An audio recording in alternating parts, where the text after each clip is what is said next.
وما ينطق عن الهوى إن هو إلا وحي يوحى علمه شديد القوى ذو مرة. بسم الله الرحمن الرحيم. الصلاة والسلام على أشرف المرسلين سيدنا محمد الأمين وعلى آله وصحبه أجمعين. اللهم علمنا ما ينفعنا وانفعنا بما علمتنا وزدنا علما يا أرحم الراحمين. اللهم لك الحمد كما ينبغي لجلال وجهك وعظيم سلطانك. لك الحمد بالإيمان ولك الحمد بالقرآن ولك الحمد بالإسلام. لك الحمد حتى ترضى ولك الحمد حتى إذا رضيت ولك الحمد بعد الرضا. وأصلي وأسلم على مبعوث رحمة للعالمين، فاللهم صل عليه وعلى آله وصحبه ومن سار على نهجه إلى يوم الدين. Donc, Inch'Allah, on va continuer le commentaire du deuxième hadith, ou bien de la deuxième rubrique, dans laquelle Imam Bukhari rahimahullah a rapporté un hadith sur le prophète sallallahu alayhi wa sallam, qui a été rapporté par Abu Huraira radiyallahu anhu. Et la dernière fois, donc, c'était l'occasion de parler d'une partie de la biographie de Abu Huraira radiyallahu anhu. Et aujourd'hui, on va entamer l'énoncé du hadith dans lequel le prophète sallallahu alayhi wa sallam dit Al-imanu bid'un wa sittuna shu'bah wal haya'u shu'batun min al-iman. Donc la foi, c'est quelques 60 et quelques branches, ou un peu plus que 60 branches, et la pudeur fait partie de ces branches. Alors donc, comme vous voyez, le prophète sallallahu alayhi wa sallam a dit bid'un. Le terme bid'un, selon la majorité des savants, des littéraires, à la tête desquels l'imam al-Farra, rahimahullah, dit c'est entre 3 et 9. Lorsque vous dites bid'un, c'est toujours entre 3 et 9. Il y a certains qui ont dit c'est entre 1 et 9, certains ont dit c'est 4 jusqu'à 9. Il y a beaucoup de divergences là-dessus. Mais le plus probable, et la majorité opte pour un chiffre qui est entre 3 et 9. Et ce chiffre, bien entendu, est réservé seulement au chiffre de dizaines. Par exemple, tu dis bid'ata ashar, bid'un wa ishrun, bid'un wa thalathun, bid'un wa arba'un, jusqu'à bid'un wa tis'un. Donc, au-delà des 90, on ne peut pas dire bid'un wa mi'an ou bien bid'un wa alf. Donc, ça se dit que pour les chiffres avec des dizaines, jusqu'à 90. Et d'ailleurs, on le trouve dans le Coran lorsque Allah Azza wa Jalla parle de Rum, ghulibat ar-Rum fi adna al-ardi, wa hum min ba'di ghalabihim sayaghlibuna fi bid'i sinin. Donc les Perses, ou bien les Romains, ont perdu ghulibat ar-Rum fi adna al-ard, dans la partie la plus basse de la terre, en faisant référence à la région de la Palestine. Wa hum min ba'di ghalabihim sayaghlibuna. Après cette défaite, ils vont triompher donc de leur ennemi d'ici quelques années. Et d'ailleurs, il y avait même certains à l'époque, parce que les Qurayshites, ils narguaient un petit peu les musulmans en leur disant regardez, les Byzantins qui sont des gens du livre, ils ont perdu devant les Perses qui sont des adorateurs du feu.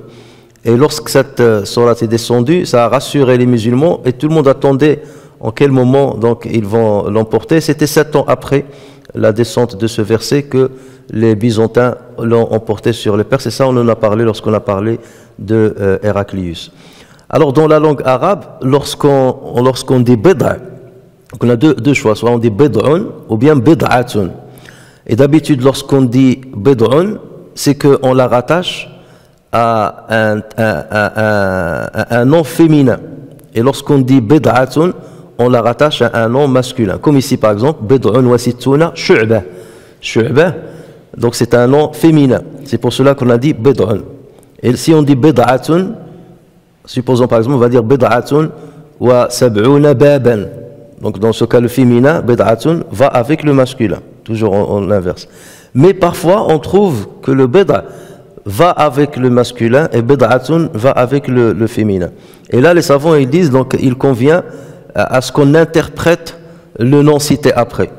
On l'interprète en citant son synonyme, soit en masculin, soit en féminin, pour que ça concorde. Parce qu'en général, on respecte toujours cette règle-là. Bid'un s'utilise avec le féminin et bid'atun s'utilise avec le masculin. Alors, shu'ba, en arabe, ça veut dire le morceau. Shu'ba, le morceau d'une chose, ou bien une partie d'une chose. Voilà, une partie d'une chose. Et certains aussi disent, c'est une branche. On peut parler aussi de branche, et c'est le choix pour lequel on a opté dans la traduction. Donc, l'iman bid'un wa sittuna shu'ba, donc un peu plus que 60 branches. Donc là, le prophète sallallahu alayhi wa sallam a comparé la foi à un arbre. La foi, c'est tout cet arbre. Et lorsqu'il dit shu'ba, ça veut dire les branches de cet arbre. Tout ceci représente bien entendu l'iman. Et on peut dire que bien entendu le tronc de cet arbre-là, c'est shahadat alla ilaha illallah, comme on l'a cité dans le hadith précédent. Il y a une autre version de ce hadith chez l'imam Muslim, où un rapporteur du hadith, je vous avais cité, je vais le rappeler, toute la chaîne de transmission du hadith, dans le livre de l'imam Zabidi, donc il cite seulement Abu Huraira radiyallahu anhu. Et c'est là où c'est important de revenir à la source du hadith chez l'imam Bukhari pour comprendre certaines nuances dans la chaîne de transmission. Donc parmi les rapporteurs, il y avait Suhayl ibn Abi Salih. Et donc ce rapporteur-là, il exprime, dans la version de Muslim, il exprime un doute sur le chiffre en disant « Bid'un wa sittuna ou bid'un wa sab'una shu'ba ». C'est un peu plus de 60 branches ou un peu plus de 70 branches. Et c'est là où les savants ont dit « Mais le ou, qu'est-ce que ça veut dire? Est-ce qu'il y a un doute dans la tête du rapporteur? Est-ce que celui qui m'a rapporté le hadith, il a dit 60, un peu plus de 60 ou un peu plus que 70? Ou est-ce que c'est le prophète lui-même, sallallahu alayhi wa sallam, qui a dit c'est quelques soixantaines, ou bien soixantaine ou 70 shu'ba? Là, tout le monde est d'accord pour dire que c'est les rapporteurs, c'est un des rapporteurs qui l'a dit. Et ça ne peut pas être Abu Huraira, parce que même l'imam Muslim, il rapporte ce hadith-là sur Abu Huraira. Et il rapporte 60 ou 70. Et il y a d'autres rapporteurs qui le rapportent pareil sur Abu Huraira, où il dit 70, quelques 70, un peu plus que 70. Donc c'est là où on ne peut pas dire que c'est Abu Huraira qui a dit cela, c'est forcément un rapporteur, et c'est à partir de Suhayl ibn Abi Salih. Voici maintenant, vous avez devant vous les chaînes de transmission complètes. Donc dans la riwaya de Muslim, Muslim dit حدثنا علي بن محمد الطنافسي قال حدثنا وكيع, donc c'est وكيع ibn al-Jarrah, قال حدثنا سفيان عن سهل بن أبي صالح عن عبد الله بن دينار عن أبي صالح عن أبي هريرة. الإمام البخاري donc lui il dit حدثنا عبد الله بن محمد قال حدثنا أبو عامر العقدي قال حدثنا سليمان بن بلال عن عبد الله بن دينار. Et là les deux chaînes de transmission se rejoignent. Ils convergent vers Abdullah ibn Dinar, qui rapporte sur Abu Salih, qui rapporte sur Abu Huraira ce hadith-là. D'accord? Donc où la séparation se fait, c'est au niveau de Suhayl ibn Abi Salih, dans la riwaya, dans la version de Muslim, et Sulayman ibn Bilal, dans la version de Al-Bukhari. D'accord? C'est pour cela que les savants disent, c'est Suhayl ibn Abi Salih, pour certains, c'est Suhayl ibn Abi Salih qui a douté. Dans la version de Muslim, Suhayl ibn Abi Salih a douté. Il a dit, donc, soit Abdullah ibn Dinar m'a dit 60, un peu plus que 60, soit il m'a dit un peu plus que 70. Mais pour lever l'ambiguïté, il a cité les deux et il a dit où. Donc, bien entendu, ça ne remet pas en cause tout le hadith, mais les savants qui vont commenter donc le hadith, ils doivent prendre ça en considération pour essayer de trouver quelle est la version la plus valide, ou quelle est la logique derrière cela, ou quelles sont les interprétations qu'on peut donner lorsqu'on trouve ce genre d'opposition. Il y a, comme je vous ai dit, d'autres versions, par exemple Abu Daoud, Nasa'i, Ibn Majah. C'est seulement le chiffre 70, un peu plus que 70, Bid'un wa sab'una, qui a été cité. Donc Bid'un wa sittuna, que l'imam al-Bukhari a cité dans sa version, n'a pas été cité. Et c'est le cas aussi d'une autre version, c'est Muslim, où il parle Bid'un wa sab'una, sans citer Bid'un wa sittuna. Donc vous voyez là l'khtilaf fi riwaya. Et lorsque toujours on a un hadith où on a une divergence dans le riwaya, les savants, ils essaient de voir. Soit vous avez certains qui vont dire il faut trancher. C'est soit un peu plus que 60, soit c'est un peu plus que 70. Et chacun va donc ramener des arguments pour conforter son avis. Soit certains vont essayer de réconcilier entre les deux riwayat. C'est pour ça que vous avez même des livres qui ont été écrits dans ce domaine-là, ce qu'on appelle, qui ont été intitulés Ta'wilu Mukhtalafil Hadith. Ta'wilu Mukhtalafil Hadith. L'interprétation des versions coraniques qui s'opposent. Comment on doit les interpréter. Donc soit on va privilégier une version et dire elle est plus valide que l'autre, et dans ce cas on considère celle-ci et pas l'autre, soit on essaie de rassembler entre les deux en trouvant un accord. Par exemple, pour salat, la prière de l'éclipse, on sait que le prophète sallallahu alayhi wa sallam ne l'a faite qu'une seule fois. Et c'était parce que l'éclipse est arrivé et ça a coïncidé avec la mort de son fils Ibrahim. Et il l'a fait qu'une seule fois. Et on a plusieurs riwayats sur la manière avec laquelle le prophète sallallahu alayhi wa sallam a accompli cette prière. Vous avez des riwayats qui ont dit il a accompli 2 rak'at en une seule unité. Donc tu fais recours à la génuflexion, il se lève, il fait une deuxième fois la génuflexion et il se lève avant de faire la prosternation. On a eu l'occasion une fois ici de faire la prière de l'éclipse. Et vous avez des riwayats qui disent qu'il a fait 3 fois le recours dans une seule unité. Et d'autres qui disent 4 fois, et d'autres disent 5 fois de recours. Et là, Ibn Taymiyyah par exemple, il a dit c'est pas possible parce que le prophète sallallahu alayhi wa sallam, donc on peut pas réconcilier ici entre les versions. On peut pas dire une année il a fait 2, une autre année il a fait 3, une autre occasion il a fait 4. Non, il l'a fait qu'une seule fois. Donc le prophète sallallahu alayhi wa sallam n'a dû faire qu'une seule fois. Et on peut pas dire dans la première unité il a fait 2 et dans la deuxième unité il a fait. Donc là forcément il y avait un wahm, comme on appelle, donc une erreur de la part d'un rapporteur. Et donc là, Ibn Taymiyyah, donc là, il va prépondérer et privilégier une version par rapport aux autres. Donc il va prendre la version authentique, qui a été rapportée dans Sahih, et il va dire c'est 7. Donc le prophète sallallahu alayhi wa sallam a fait 2 rak'at en une seule unité. Et les autres, on rejette. Donc lorsqu'on ne peut pas concilier, on privilégie une par rapport à l'autre. Et lorsqu'on peut concilier, vaut mieux concilier. Et c'est comme par exemple ce jeu de sahou, les prosternations de distraction. On a plusieurs versions où le prophète sallallahu alayhi wa sallam s'est trompé dans la prière, et parfois il a accompli ce jeu de qabli avant le taslim, et parfois il a accompli ce jeu de ba'di après le taslim. Et donc là, comment faire? Donc là, il y a certains savants qui vont privilégier une version et vont dire c'est ce jeu de qabli tout le temps. D'autres vont dire c'est ce jeu de ba'di tout le temps. Les malikites, eux, ils ont concilié entre les différentes versions. Ils ont bien vu quelles sont les erreurs que le prophète sallallahu alayhi wa sallam a commises. Et c'est à partir de là qu'ils ont dit, s'il y a un ajout dans la prière, par distraction, donc dans ce cas, on accomplit ce jeu al-ba'di, la prosternation après taslim.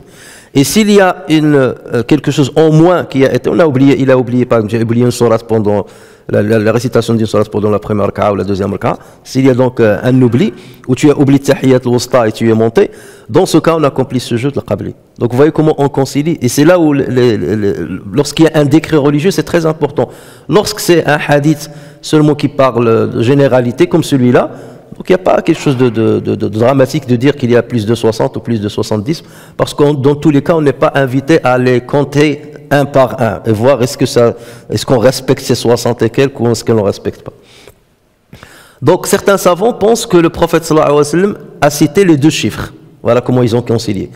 Ils ont dit donc peut-être que le prophète sallallahu alayhi wa sallam, une fois, il a dit un peu plus de 60 branches. Et comme la révélation continuait de descendre, donc Allah Azza wa Jal lui rajoute des branches. Dans l'éthique, il faut respecter ça.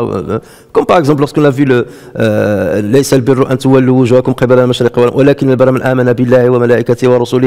donc c'est comme s'il y a certaines choses qui ont été rajoutées. Faire par exemple le bien aux voisins, ça c'est quelque chose qui a été rajouté. Par exemple, des choses comme ça. Ou bien, par exemple, nettoyer les dents avec le cure-dent. Et donc le prophète sallallahu alayhi wa sallam, à chaque fois il ajoutait donc dans une autre occasion, lorsque le prophète sallallahu alayhi wa sallam a parlé, il a dit 70, un peu plus que 70. Donc c'est selon ce qu'il recevait comme révélation. Donc là c'est une manière c'est une interprétation pour rassembler entre les 2 versions. Pour d'autres, ils disent D'autres ils disent non, ces chiffres-là, ils sont seulement pour montrer qu'il y a une multitude de branches. Donc le prophète sallallahu alayhi wa sallam a dû dire 60, un peu plus de 60 ou un peu plus de 70. C'est lui-même qui a dit ça, peut-être.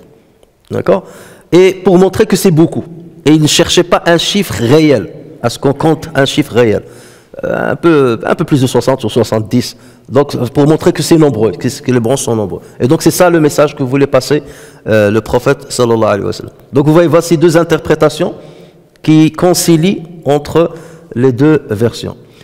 Vous avez certains savants, comme par exemple l'imam Bayhaqi, qui disent qu'il faut se baser sur la version qui cite le chiffre le plus bas.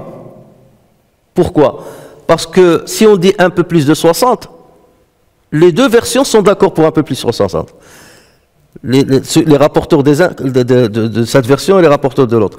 Mais lorsqu'on dit plus de 70, il y a certains qui n'ont pas rapporté cela. Donc on va se baser sur le chiffre le plus bas.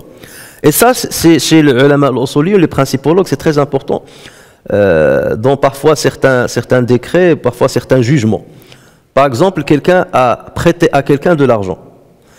Et l'autre, soit il lui a pas rendu, ou là, ils se sont pas mis d'accord sur la somme de l'argent qu'il lui a prêté, l'autre il a renié ou quelque chose comme ça, et on ramène les témoins. Et ils disent, imaginons qu'on ramène un témoin qui dit, moi je témoigne qu'un tel doit à un tel 500 euros. Un deuxième témoin, il vient, il dit non, moi je témoigne qu'un tel doit à quelqu'un 700 euros. Et un troisième qui vient, il va dire, un tel doit à quelqu'un 1000 euros. Quel témoignage on prend? Là aussi, les principologues ont divergé. Vous voyez, parce que c'est quelque chose qui peut arriver. Donc certains, ils disent, on va juger par celui qui a dit le minimum, 500 euros, parce que les trois sont d'accord sur 500. Les trois savent que 500 est sûr, 500 c'est sûr. Deux sont sûrs qu'il y a 700. Et il n'y a qu'un seul qui dit qu'il y a 1000.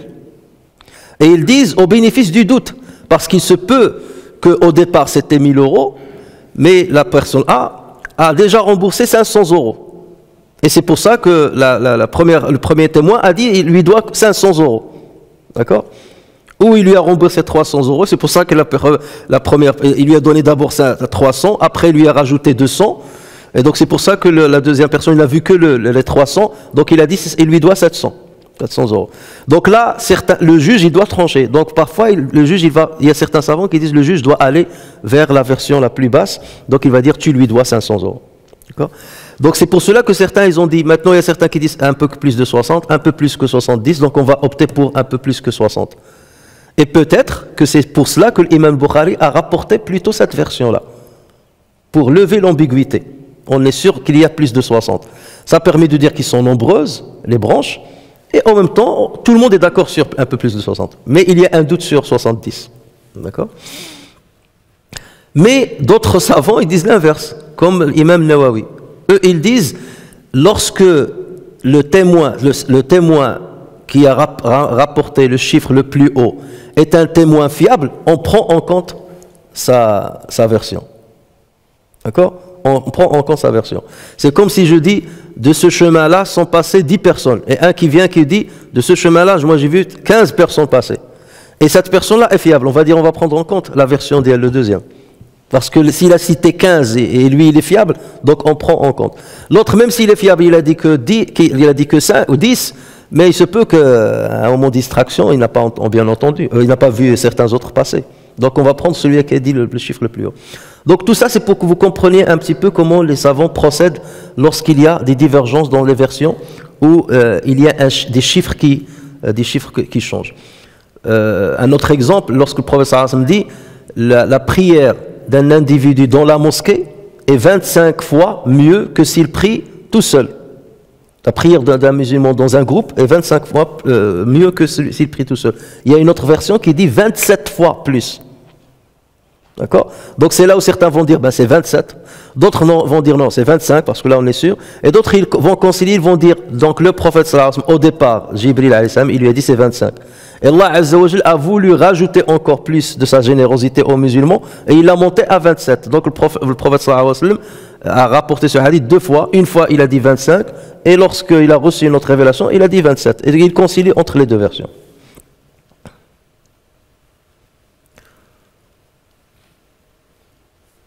Alors, dans la version de Muslim, le prophète sallallahu alayhi wa sallam a cité la branche de la foi la plus haute, d'accord, et cette précision-là n'existe pas dans la version de Al-Bukhari.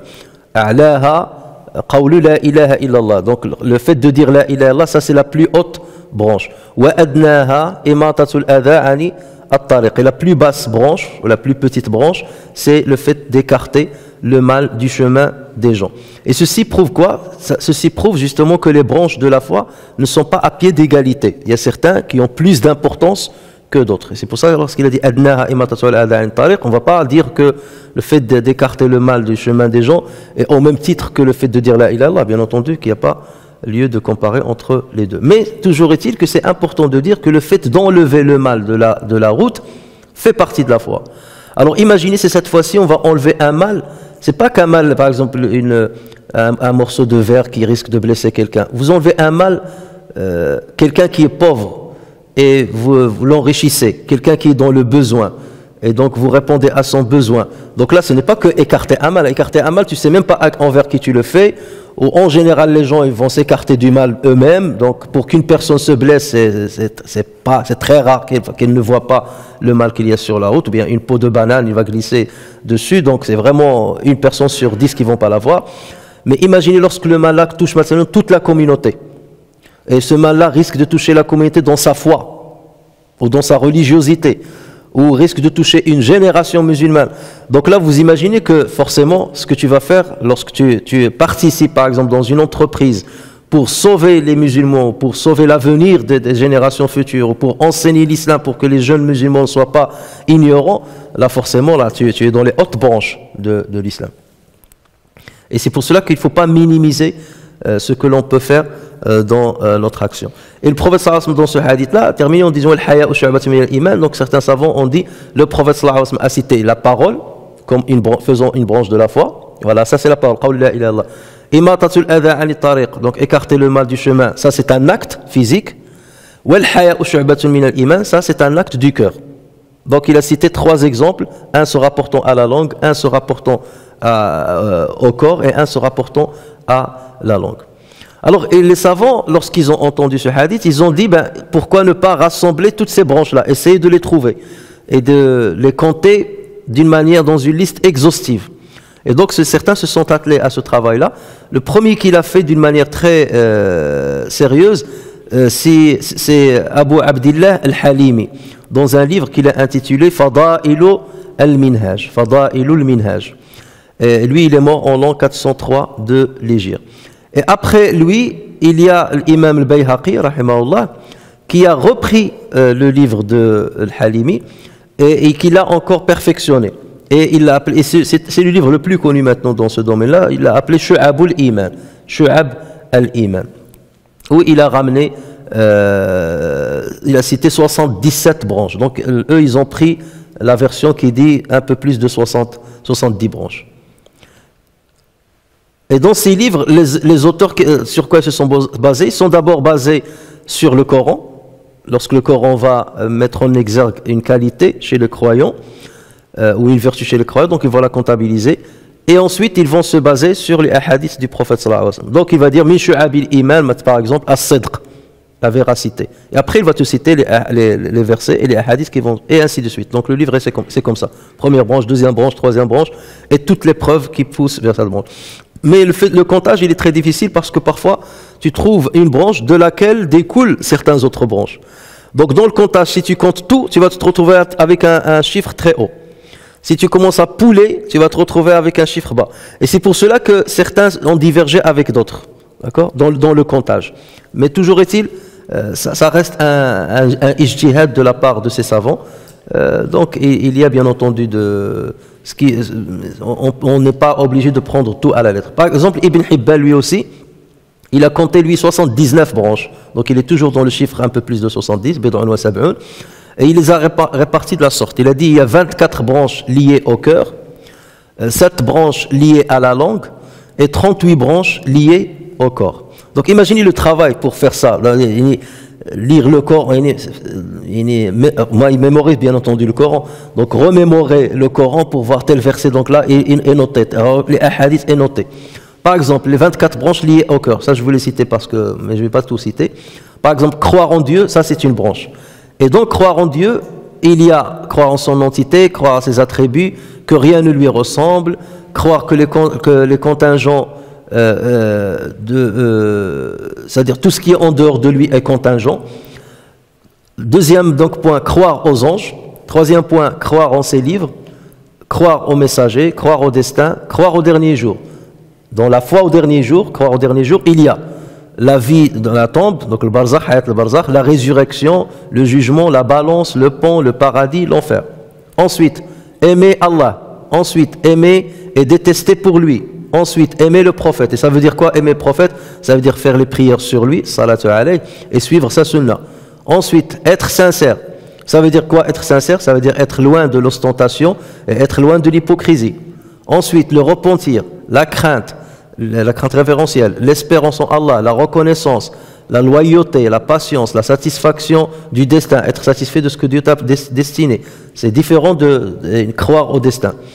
Placer sa confiance en Allah, la miséricorde, avoir de la miséricorde envers les gens, avoir de l'humilité. Ça veut dire quoi l'humilité? Respecter les personnes âgées, respecter l'enfant, respecter les personnes qui ont le savoir. S'écarter de l'orgueil, de la jalousie, de la haine et de la colère. Donc vous voyez, il y a 24 branches. Tout ça, ça a un rapport avec le cœur. Cette branche liée à la langue, par exemple, prononcer tawhid, le fait de dire la ilaha illallah, Muhammad Rasulullah, lire le Coran, c'est un acte de foi, apprendre la science, parce que tu vas lire, tu vas réciter, ça aussi c'est un acte de foi. L'enseigner, transmettre la science et l'enseigner, c'est un acte de foi. L'invocation, faire dua, le rappel, donc dhikrullah azza wa jal, et éviter les paroles vaines. Ça aussi, c'est considéré comme de la foi. Donc, vous voyez, eux, lorsqu'ils dénombrent toutes ces branches-là, c'est pour que le musulman se présente lui-même. Il présente son cœur, il présente sa langue et il présente ses actes à ce qui a été dénombré. Et voir est-ce que je respecte tout cela ou pas.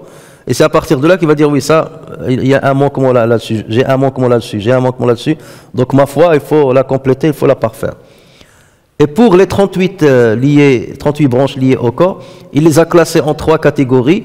Ce qui relève de la responsabilité individuelle envers soi-même, comme la purification, tahor, donc le wudu et tout ça, cacher sa nudité, accomplir la prière, donner la zakat, délier les joues, c'est-à-dire affranchir les esclaves, la générosité, le jeûne, le pèlerinage, la umrah, les tours autour de Kaaba, ça aussi on le considère comme un acte de foi, les i'tikaf dans les mosquées, pendant par exemple les 10 derniers jours de Ramadan, le fait de chercher Laylat al-Qadr, de veiller Laylat al-Qadr et d'essayer de la trouver.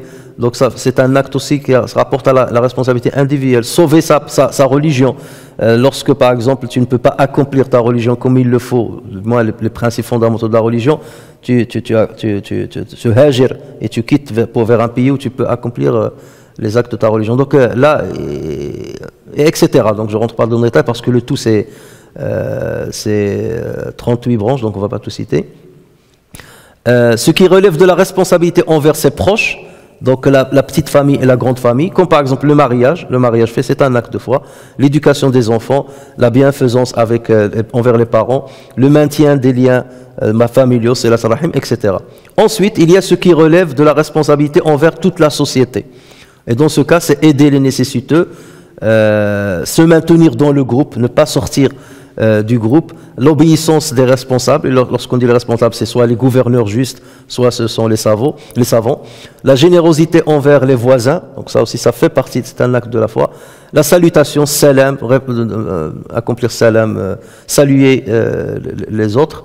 Donc vous voyez que les savants ils ont bien catalogué tous ces actes. Ah, là ça a été un petit peu... Alors après, le prophète sallallahu alayhi wa sallam, il précise wal haya'u shu'batun mina l'iman, et la pudeur fait partie des branches de la foi. La pudeur, c'est quoi la pudeur? Plusieurs définitions ont été données à la pudeur parce que c'est quelque chose qui se rapporte au cœur, et toujours ce qui rapporte au cœur, c'est difficile de l'exprimer et de le définir.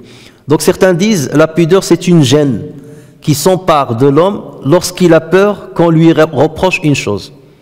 Tu as peur de Dieu qui te reproche quelque chose, donc tu es gêné. Ou tu as peur des gens, que les gens te reprochent quelque chose, donc là, ta pudeur t'empêche à faire cette chose.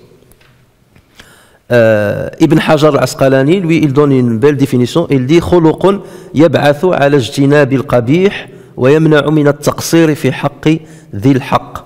Donc c'est une vertu qui incite à s'écarter du déplorable et qui empêche le manquement à l'égard de celui qui a un droit sur nous. Donc celui qui a un droit sur nous, ça peut être nos parents, ça peut être les personnes âgées, ça peut être Allah Azza wa Jalla, ça peut être le prophète. Donc vous voyez, c'est une vertu qui incite à s'écarter de tout ce qui est déplorable et empêche le manquement. Donc tu essaies d'être le plus parfait envers ceux qui ont un droit sur toi. Alors la pudeur, elle peut être instinctive, innée, ou bien elle peut être acquise. Innée, ça veut dire tu trouves quelqu'un qui est pudique, de nature comme ça, il est pudique. Et acquise, ça veut dire que au fond, toi, tu n'es pas forcément pudique, mais tu vas fournir un effort pour le devenir. Et ce qui prouve qu'elle peut être innée, c'est le hadith rapporté par Muslim, lorsque le prophète sallallahu alayhi wa sallam s'est adressé à un compagnon qui s'appelle Asaj Abdul Qais. Donc il lui a dit Inna fika khislataini yuhibbuhuma Allahu wa rasuluhu al-hilmu wal-anat.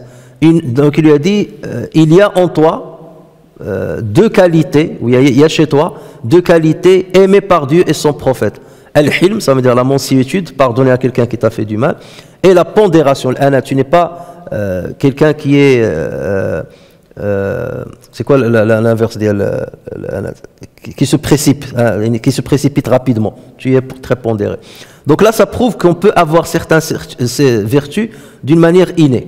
Comme ça, tu trouves certaines personnes qui ont des comportements ou des innés qui sont difficilement atteignables par les autres. Et certes, Allah Azza wa Jal peut offrir. Donc là, certains vont dire, oui, mais dans ce cas, ça veut dire que Dieu va offrir une vertu à quelqu'un, et moi, il ne va pas me l'offrir. Donc l'autre, il va avoir des hasanats, et moi, je ne vais pas les avoir, parce que moi, je ne l'ai pas d'une manière innée. Et là, certains savants, ils disent, Walillahi al-mathalul a'la, à Dieu appartient le meilleur exemple. Imaginez, vous avez un prof, il a une classe devant lui d'élèves. Il va leur dire, il y a un livre qui est très important à lire. Il y a beaucoup de leçons à tirer de ce livre, et ainsi de suite. Et le prof, il a par exemple 2 copies. Il va donner 2 copies à 2 élèves. Il va choisir 2 élèves, et lui, il sait pourquoi il a choisi ses élèves, pour une raison ou une autre. Donc il va donner à celui-là une copie, il va donner à l'autre une copie. Voilà. Et après, il va dire aux autres, il va prendre quelques élèves, il va leur dire, ben, si vous voulez acheter ces copies, ça se trouve dans la librairie Intel. Donc à certains. Ou à certains, il va dire, cherchez ce livre-là. D'accord? Ce qui compte, c'est que tout le monde est invité à respecter ce livre-là, à aller lire le livre-là. Est-ce que celui à qui il l'a donné, ou celui à qui il a désigné la librairie pour aller l'acheter, ou celui à qui il a dit va le chercher. D'accord? C'est vrai, celui qui va fournir le plus d'efforts, c'est celui qui va chercher le livre. Il va aller chercher dans quelle librairie, ainsi de suite. Celui qui va aller dans la librairie qu'il lui a citée, il va faire moins d'efforts pour aller directement à la librairie. Ou celui qui a eu le livre dès le départ, est-ce pour autant qu'il ne va rien faire? Non, encore faut-il qu'il lise le livre. D'accord? Donc c'est vrai qu'Allah peut privilégier certaines personnes par rapport à d'autres. Mais Allah il le fait avec justice. Il va privilégier celui-là dont telle vertu, par exemple, à lui donner, et toi, il va te donner une autre vertu. Il va te donner, par exemple, le courage. D'accord? Adèle lui a donné la pudeur, toi, il va te donner le courage. L'autre, il va lui donner ceci. Allah Azza wa Jalla yuqassimu al-akhlaq kama yuqassimu al-arzaq. Il peut distribuer les vertus à certaines personnes d'une manière innée, comme il distribue le rizq aux uns et aux autres de manière différente. Ça, c'est la première chose. Mais toujours est-il que Allah Azza wa Jalla a montré que cette vertu est importante. Vous devez la chercher. Maintenant, concernant la récompense, lorsqu'Allah va venir récompenser, Walillahi al-mathalul a'la, à Dieu appartient le meilleur exemple. Revenons à l'exemple du prof. Forcément, lorsqu'il va poser des questions sur le livre en question, il va donner des notes supplémentaires à celui qui est allé lui-même chercher le livre par son propre effort, et il l'a acheté et il l'a lu, beaucoup plus qu'à celui à qui il a donné le livre entre les mains. Il va dire, ben, vous avez lu le livre tous, à vous deux, mais celui-là, parce qu'il l'a cherché par lui-même, je lui donne quelque chose de supplémentaire. Toi, je te l'ai donné directement, je te donne seulement ton temps de récompense. Donc, il y a bien entendu une justice divine, donc personne ne peut se plaindre et de dire pourquoi Allah Azza wa Jalla ne m'a pas donné cette vertu alors qu'il l'a donnée à d'autres. Toi, en tout cas, tu sais que cette vertu est à rechercher. Et fournis l'effort pour y parvenir. Et plus tu fourniras l'effort, il se peut que tu aies plus de récompenses que celui à qui cette vertu a été donnée d'une manière instinctive. Le prophète sallallahu alayhi wa sallam considère la pudeur comme la principale caractéristique de la morale islamique. Et c'est à ce sujet-là que le prophète sallallahu alayhi wa sallam a dit Inna li kulli dinin khuluqa wa khuluqul islam al-haya. Chaque religion a une vertu et la vertu de l'islam c'est la pudeur. C'est un hadith rapporté par l'imam Malik. L'imam Tirmidhi rapporte aussi un hadith, ça je l'ai déjà détaillé dans un prêche de vendredi, dans les semaines qui sont passées, donc vous pouvez revenir aux vidéos de ce prêche. On a fait je crois deux prêches dessus. Lorsque le prophète sallallahu alayhi wa sallam a dit à ses compagnons Istahyu min Allahi haqqa al-haya, ayez de la pudeur envers Dieu, une pudeur véritable, ils lui ont dit Inna nastahyi min Allahi haqqa al-haya. Il leur a dit non, c'est pas cela. من استحيا من الله حق الحياء فليحفظ الرأس وما وعى والبطن وليحفظ البطن وما حوى وليذكر الموت والبلاء ومن أراد الآخرة ترك زينة الحياة الدنيا فمن فعل ذلك فقد استحيا من الله حق الحياء. Celui qui a de la pudeur envers Allah, qu'il préserve la tête et ce qu'elle contient. Alors pour certains ils disent la tête est ce qu'elle contient, ça veut dire la tête est ce qu'elle a assimilé concernant l'islam. Tout ce que tu as appris, il faut le préserver. Certains vont dire ça veut dire la tête ainsi que ce qu'elle contient, ça veut dire préserver l'œil, préserver ce que tu vas sentir, préserver ce que tu vas entendre et préserver ce que tu vas dire. C'est ça ce que la tête contient. Et préserver le ventre est ce qu'il renferme. Donc pareil, le ventre est ce qu'il renferme. Certains vont dire ce que tu vas manger. Ne mange que le halal, et ce que tu vas manger ou boire, il faut l'acheter avec le halal. D'autres disent ça veut dire tout ce qui est rattaché au ventre. Donc ça veut dire les mains et ça veut dire les pieds. Donc ne touche avec tes mains que ce qui est halal, ne va que dans ce qui est halal. Ce qu'il y a entre les pieds, bien entendu, préserve ta nudité ou bien observe de la chasteté et respecte ce qu'Allah Azza wa Jalla a dit à ce sujet. Et ensuite, le prophète sallallahu alayhi wa sallam a dit et qu'il se rappelle de la mort et de l'usure, ça veut dire rappelle-toi toujours qu'il y aura la mort et ceci t'empêchera de commettre certains péchés, car celui qui désire la vie future délaisse les attraits du bas monde. Celui qui fait cela est véritablement pudique devant Allah. Donc vous voyez qu'avec cette définition-là, on comprend que le haya, ce n'est pas une vertu une vertu sans importance, c'est une vertu qui englobe tout, énormément de choses. C'est pas pour rien que le prophète sallallahu alayhi wa sallam l'a désigné dans ce hadith-là, c'est pour faire référence à une morale qui est très très très importante et qui englobe elle-même plusieurs vertus. Le mot d'ailleurs, le haya, les savants disent, il vient du hayat, de la vie. Al-haya, al-hayat, il vient de la vie. Et c'est pour cela que les savants disent, la force de la pudeur dépend de la vie du cœur. Plus ton cœur est vivant, plus tu auras de la pudeur. Et lorsque tu manques de pudeur, ça veut dire que ton cœur est mort.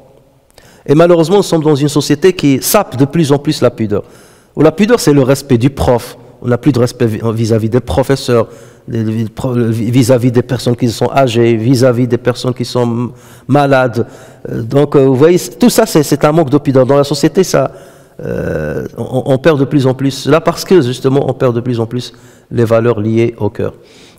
Et c'est pour cela qu'on comprend la parole du prophète sallallahu alayhi wa sallam, al-haya'u la ya'ti illa bi khayr. La pudeur n'amène que du bien. Et la pudeur, il y a plusieurs catégories de pudeur selon dans quel domaine on est en train de parler. Il y a de la pudeur relative au corps, par rapport bien entendu à la préservation de la nudité, ne pas exposer sa nudité devant les autres, et même par rapport à comment se présenter devant les autres. Par exemple, entrer dans la mosquée avec certains habits, c'est un manque de pudeur. Rentrer à la mosquée avec le pyjama avec lequel tu dors dans ta chambre, tu viens à la mosquée avec le pyjama.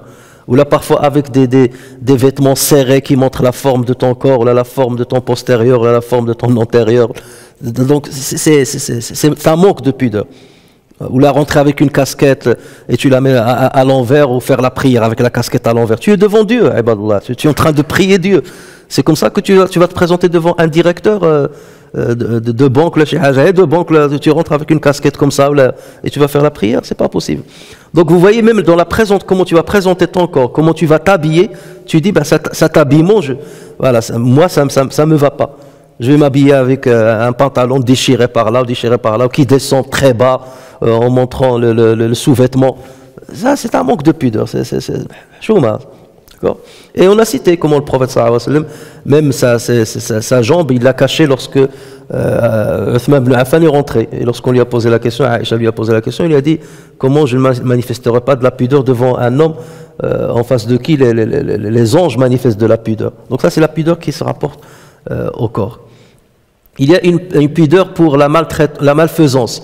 Lorsque le croyant commet un péché, il mène tout de suite une réflexion. Il dit mais pourquoi j'ai commis ça? Et il a honte de lui. Il a honte de lui. Mais je ne vais pas faire ça, j'ai honte. Et surtout lorsqu'il va faire la prière. Ou aller à la mosquée, il va dire mais attends, je viens de faire ça et j'ose faire le semblant que je suis un bon adorateur. Mais j'ai honte de moi. Et c'est le cas on rapporte de Adam alayhi salam, lorsqu'il a mangé de l'arbre interdit, il a commencé à courir dans le paradis. Il a regretté, il a commencé à courir dans le paradis. Et Allah Azza wa Jalla l'a appelé, il lui a dit Ya Adam, afiraran minni, tu es en train de courir pour me fuir? Il lui a dit La bal haya'an minka ya Allah. C'est parce que j'ai de la pudeur. Je cours, mais je ne sais même pas où est-ce que je vais. Je sais que tu me vois. Haya'an minka, j'ai honte. C'est ça, c'est de la pudeur. Et à cet égard d'ailleurs, Yahya ibn Mu'adh, rahimahullah, c'est un grand ascète et c'est un grand sage. Il a dit à celui qui est pudique devant Allah tout en lui obéissant, Dieu est pudique devant lui lorsqu'il pêche. Imaginez. Et lorsque toi tu es obéissant et tu es toujours pudique devant Allah Azza wa Jal, le jour où tu commets un péché, Allah Azza wa Jal est pudique devant toi parce qu'il n'aime pas te voir dans cette situation-là. C'est comme lorsque vous-même vous aimez quelqu'un beaucoup et vous le voyez faire quelque chose d'abominable, c'est vous qui êtes pudique, comme si c'est vous qui avez commis le péché. Parce que lui, je ne l'attends pas de lui, ça veut dire pas que tu le détestes, mais je ne veux même pas voir ça, je ne veux même pas entendre qu'il a fait ça. Et j'oublie ça exprès pour garder l'estime que j'ai pour lui. Donc, et c'est pourquoi Yahya ibn Mu'adh dit ça, ça veut dire, il dit, cultivez dans votre cœur la pudeur envers Allah Azza wa Jal. Parce que le jour où vous allez commettre un péché et vous allez tendre vos mains à Allah pour lui demander pardon, Allah Azza wa Jal va dire je manifesterai de la pudeur et je ne vous laisserai pas revenir avec les mains sans rien. Donc forcément je vais vous accorder le pardon. Inna Allah yastahi, Allah Azza wa Jal a de la pudeur lorsque son serviteur lève les mains et que Allah Azza wa Jal n'accepte pas qu'il les rende sefr, sans rien. Ça, c'est une forme de pudeur. Et bien entendu, la pudeur d'Allah, on ne va pas la comparer à la pudeur de l'être humain. Ça, on en a parlé que ce qu'on appelle le mushakala, ça, il faut toujours interpréter ça dans le bon sens. Il y a aussi la pudeur par noblesse et fierté. Par exemple, lorsque tu aides quelqu'un, tu as de la pudeur pour lui montrer que tu l'aides. Et même pour lui donner de l'argent, par exemple, tu as honte de lui donner l'argent directement parce que tu ne veux pas qu'il soit dans une position où il est faible devant toi. Donc, soit tu vas lui donner par biais de quelqu'un d'autre, va donner cet argent à cette personne, sans qu'il se rende compte que c'est moi qui l'ai donné. Ou tu vas dans sa boîte aux lettres et tu lui mets une enveloppe dans sa boîte aux lettres, sans savoir de qui. Parce que tu dis, mais j'arrive pas à prendre l'argent et lui donner comme ça, face à face. J'ai de la pudeur face à cela. Vous voyez, je me rappelle une fois, j'avais prêté de l'argent à quelqu'un, pour l'anecdote. Et il a tardé, 3 ans ou 4 ans. Et à chaque fois, on se croise, il tourne la tête comme ça, il part. Ouais, c'est pas de la pudeur, c'est le manque de respect. C'est un manque de respect. Ouais, là, j'ai de la pudeur de lui demander. C'est mon droit. Et tu as de la pudeur. C'est comme si, ouais, il te fuit, comme si tu lui as commis un péché. Et une fois, on s'est trouvé chez un frère. Il nous a invités. On s'est retrouvés les uns et les autres. Et là, il était gêné. Mais t'as pas à être gêné. Tu me dis, je m'excuse. Je demande rien. En plus, moi, je n'ose pas lui demander. Jusqu'à un jour où je sais pas ce qu'il a, une bonne mouche qu'il a piqué, et il a dit je vais lui rendre son argent. Qu'est-ce qu'il a fait? Il est venu, c'était la prière de l'Aïd. On a terminé la prière de l'Aïd et après on fait la collade. Tout le monde fait la collade. Et donc, comme l'imam et tout ça, les gens ils se mettent en rang pour te saluer. Et lui, il s'est mis dans le rang pour me saluer. D'accord? Et au moment où il arrive chez moi, il prend comme ça l'argent. Et en plus, c'était même pas toute la somme. C'était une partie de la somme. Il la prend et devant tout le monde, je vous assure, devant tout le monde, il me dit, tiens. Vous voyez? Donc, si je la prends, les gens, qu'est-ce qu'ils vont penser? qu'il est en train de me donner de l'argent. Et c'est comme s'il me donne de l'aumône. Vous voyez, et tu dis, mais c'est quoi cette... Comment les gens comme ça... Ça, c'est pas que la pudeur, c'est la folie, c'est l'ignorance la plus totale. Vous avez que devant les gens, les gens, qu'est-ce qu'ils en savent? Donc l'imam, on lui donne de l'argent comme... Hein? Et si tu lui dis non, c'est mon droit. Vous voyez, il te met dans une situation... Et vous voyez certaines réactions qui peuvent être... C'est pour ça qu'on dit le haya. La pudeur, c'est quelque chose d'extraordinaire. Et dans plusieurs choses, même la manière avec laquelle tu t'assois devant quelqu'un, là tu manges le chewing-gum devant quelqu'un en lui parlant, c'est beaucoup d'attitudes qui vont prouver si tu as le haya ou tu ne l'as pas. Et donc pareil, lorsque tu aides quelqu'un, tu ne vas pas lui rappeler l'aide que tu lui as faite. Même s'il te fait du mal. Parce que tu dis, ma fierté, ma noblesse m'empêche de rappeler le bien que je lui ai fait, même s'il s'est comporté avec moi par mal, mais parce que moi le geste là, je l'ai fait pour Dieu, et je ne l'ai pas fait pour lui. Donc, même s'il m'a fait du mal, je ne vais pas lui rappeler ça. Tu te rappelles, lorsque le jour je t'ai fait ça, maintenant tu es en train de me faire ça? Et ça, c'est de la pudeur. Je vais même pas te rappeler ça. Parce que je la laisse pour Allah Azza wa Jal. Donc ça, vous voyez, ça aussi, c'est de la pudeur. Et regardez ce que le professeur Hassan disait, ce que un compagnon dit du professeur Hassan, Abu Sa'id al-Khudri radiyallahu anhu, il disait, l'envoyé d'Allah était plus pudique que la jeune fille dans sa loge. Lorsqu'il voyait quelque chose qui le répugnait, on voyait cela sur son visage. Dès qu'il voyait quelque chose qu'il n'aime pas, ou là un compagnon qui a fait quelque chose de mal, on voyait une gêne chez le professeur dans son visage, on voyait, ça c'est de la pudeur. Ce qui a été fait là, ça ne va pas. Et on le voyait dans son visage. Et c'est pour ça que le professeur a dit, la foi fait partie de la pudeur. Il a choisi cette vertu-là parce qu'elle englobe beaucoup. Et parce qu'elle prouve que tu as de la foi. Puisque le pudique, c'est quelqu'un qui a toujours Allah Azza wa Jal dans son esprit. Dieu me voit. Donc il a ça. Dieu va me juger sur ce que je vais faire. Dieu ne va pas aimer ce que je vais faire. Ceci ne convient pas à faire devant Allah Azza wa Jal. Donc c'est ta foi qui te pousse à avoir cette pudeur. D'accord? Et tu peux ne pas être croyant et avoir de la pudeur. Mais parfois il y a de la pudeur du corps, surtout de la pudeur du corps, parce que quelqu'un est obèse, donc il a de la pudeur. Là, c'est pas de la pudeur de la foi. C'est parce que je veux pas que les gens se moquent de moi, je suis obèse, j'ai les cheveux comme ça ou quelque chose comme ça. Donc là, c'est une pudeur, c'est pas de la pudeur religieuse, si j'ose dire. D'accord? C'est la pudeur sociétale, c'est la peur de la société qui fait qu'on ait ce genre de pudeur. Donc il faut pas faire le mélange des genres. Là, on parle de la pudeur religieuse, attachée à la foi en Allah Azza wa Jal, à tout ce qui se rapporte à la religion. Voilà. Et donc, voilà comment on comprend mieux ce hadith de Abu Huraira radiyallahu anhu. As'alullah Azza wa Jalla an yaj'alana min ibadihi salihin wa awliya'ihi al-muqarrabin wa an yuhalliyana bi kulli khuluqin hamid wa an yukhalliyana min kulli khuluqin dhamim innahu ala dhalika qadir bil ijabati jadir. Subhanaka Allahumma wa bihamdika ashhadu an la ilaha illa anta astaghfiruka wa atubu ilayk. Amilna su'an wa dhalamna anfusana faghfir lana fa innahu la yaghfiru dhunuba illa ant. Subhana rabbika rabbil izzati amma yasifun wa salamun ala al-mursalin walhamdulillahi rabbil alamin. Jazakumullah khair.